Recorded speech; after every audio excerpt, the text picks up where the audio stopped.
Gulay iyong hahanap-hanapin kapag ganito siya inihain.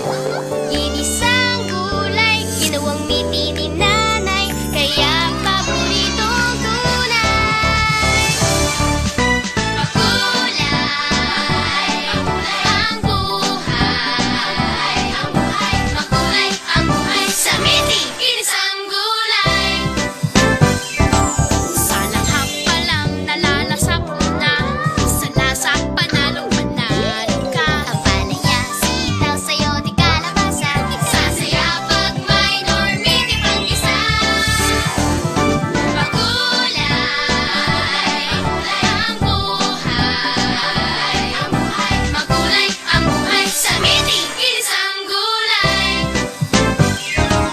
Bawat subo at nguya may kasamang tuwa, busog sa sustansya.